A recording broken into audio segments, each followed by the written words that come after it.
Have you ever stopped to think that maybe, just maybe, you're the one responsible for the storm that haunts you today? It sounds harsh, I know. But what if I told you that taking this responsibility could be the key to finally finding peace?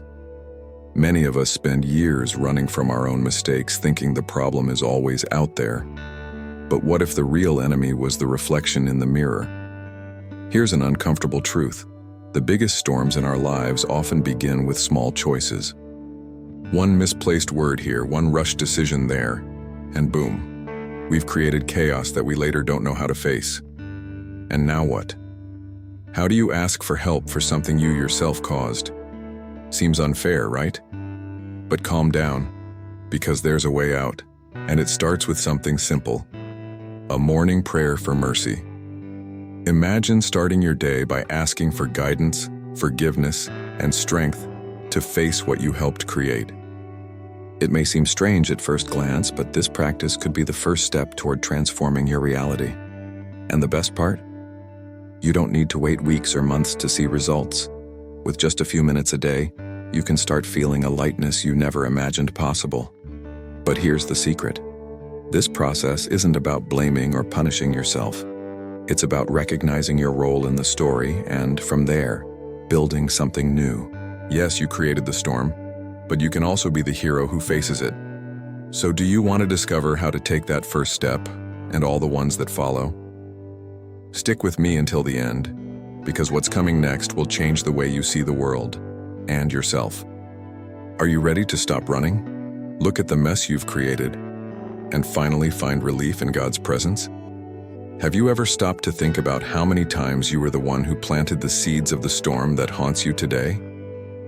It may sound harsh to admit, but the truth is that we are often the authors of our own problems. Maybe it was that hasty decision, that unnecessary comment, or even the lack of planning. And now, when we look around, everything seems to be falling apart. But calm down. This is just the first part of the journey. Recognizing this, my friend, is the first step to getting out of this mess. You can't fix something without first admitting there's a problem, right? Imagine someone trying to fix a car without even opening the hood. Sounds silly, doesn't it? But that's exactly what we do when we pretend problems came out of nowhere. So take a deep breath and do an honest analysis. Remember, a morning prayer for mercy can be a good start to ask for strength in this process. Speaking of strength, remember that story about the guy who built his house on sand? Well, he thought it would work, but the storm came and took everything away.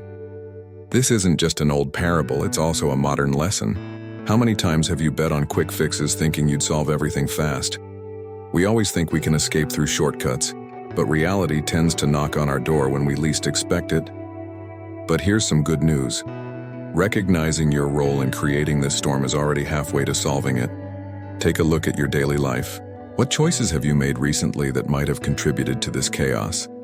It could be something simple, like procrastinating too much or neglecting important relationships.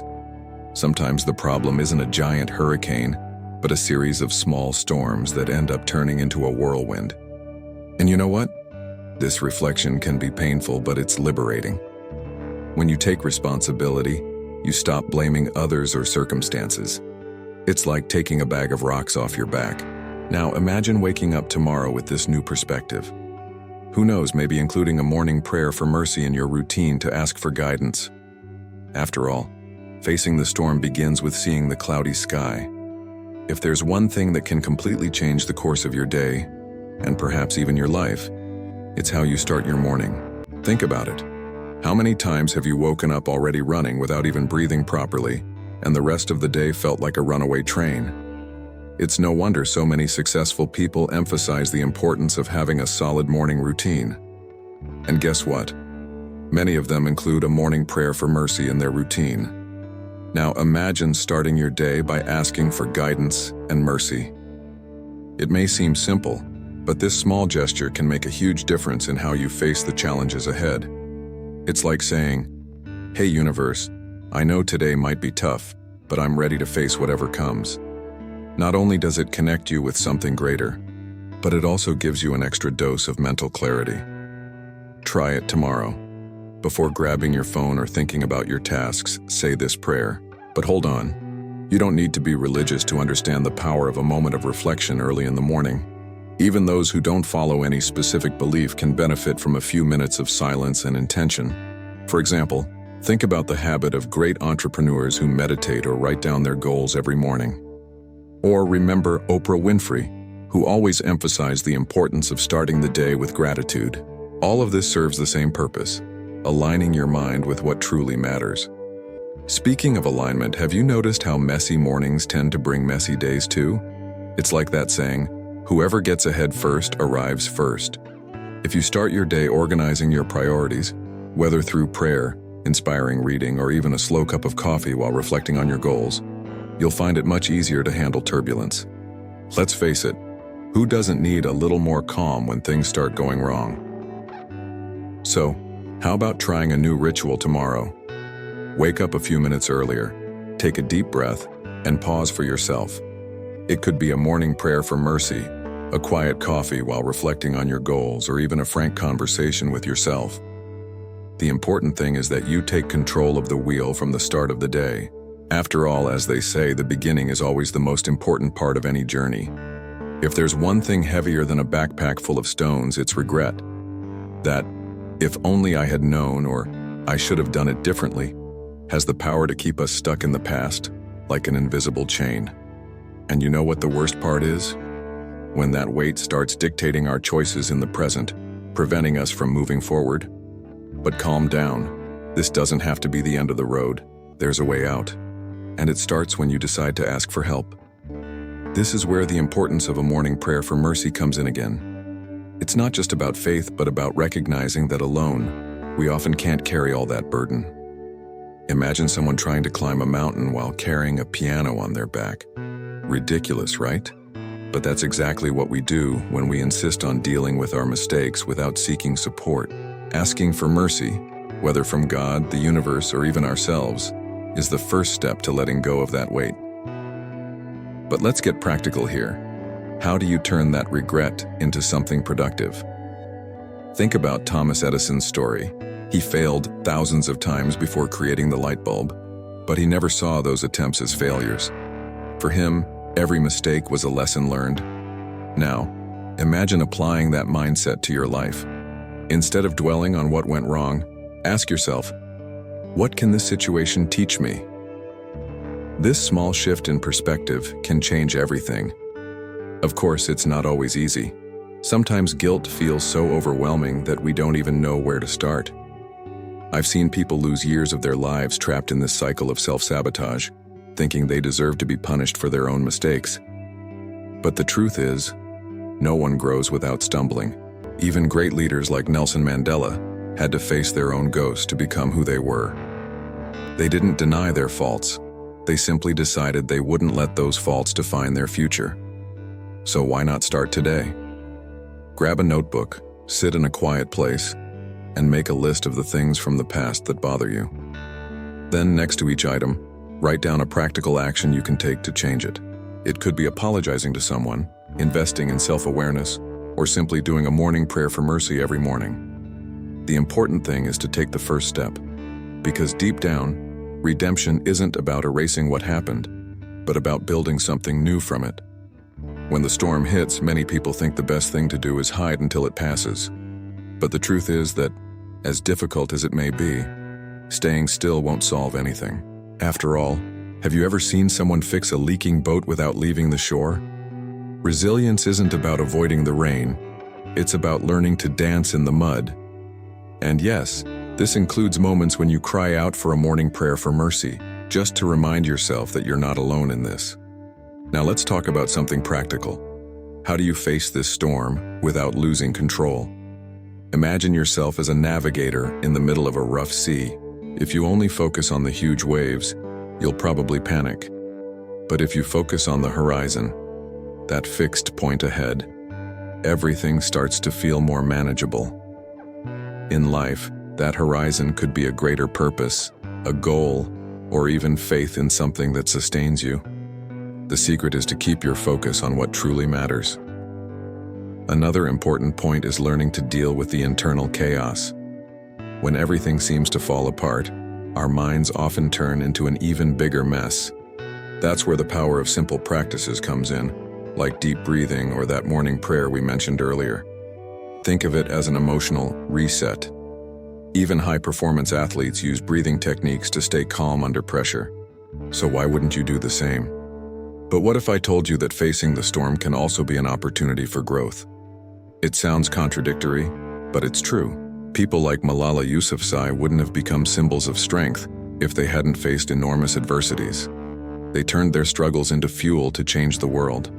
Of course, no one asks for problems, but when they arise, they can be the push you needed to discover what you're truly capable of. So instead of wishing the storm would end soon, how about learning to surf those waves? Start small. Identify an area of your life where you can practice resilience today. It could be facing a difficult conversation, organizing that messy drawer, or simply including a morning prayer for mercy in your routine. Every step taken with courage prepares you for the next. And who knows, at the end of this journey, you might look back and realize that it was precisely in the storm that you found your strength. If there's one thing life teaches us, it's that the future isn't written in stone. It's in our hands. But here's an important warning. Building a better future requires more than good intentions. You need to learn from past mistakes and make conscious decisions in the present. And you know what's a great starting point? A morning prayer for mercy, because recognizing that you need help is already half the journey. Now think about this.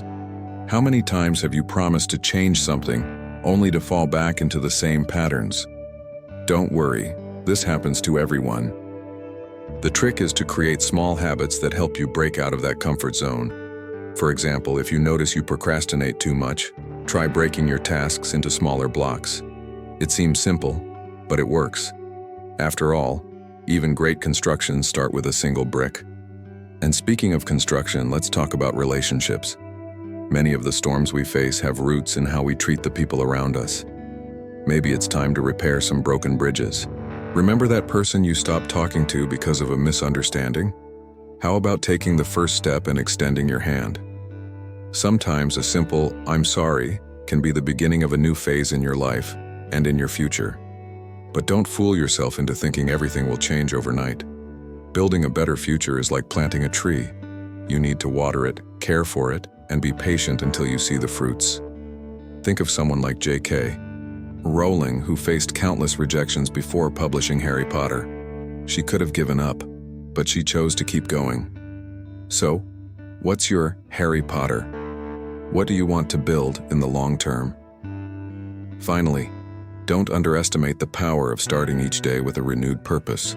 Whether it's a prayer for mercy, a gratitude list, or even some physical exercise, these small rituals can make all the difference. They remind you that as difficult as the present may be, the future is still unwritten. So take a deep breath and take the next step. After all, who better than you to decide how the rest of your story will unfold? So tell me, are you ready to face the storm you created? Yes, it may seem scary to take this responsibility, but imagine how liberating it would be to finally confront it head-on. How many sleepless nights could you avoid? How many unnecessary weights would be off your shoulders? It all starts with a choice, and that choice can be made today. Remember that idea of a morning prayer for mercy? How about trying it tomorrow morning? It doesn't need to be anything grand, just a few minutes of your time to ask for guidance and strength. And you know what else? Include small, practical actions in your daily routine too. Maybe it's fixing that strained relationship, organizing your priorities, or simply taking a deep breath before making impulsive decisions. Every step counts. But here's an important question. Why wait? Why leave for tomorrow what you can start now? Imagine where you want to be a year from now. Now think, what habits will get you there? If you keep making the same choices as always, will the future really be different? The decision is yours, and only yours. If this video helped you see new possibilities, I have a mission for you. Apply at least one thing you learned here today. It could be something simple, like praying in the morning or reflecting on your choices before acting. Then, come back to the comments and tell me how it went. I want to know, what changed in your life after this journey? Oh, and before I forget, if you liked this content and want to keep learning about how to transform your life, don't forget to subscribe to the channel and turn on notifications. There's a lot more coming, and I want you to be part of this journey with me. Until next time.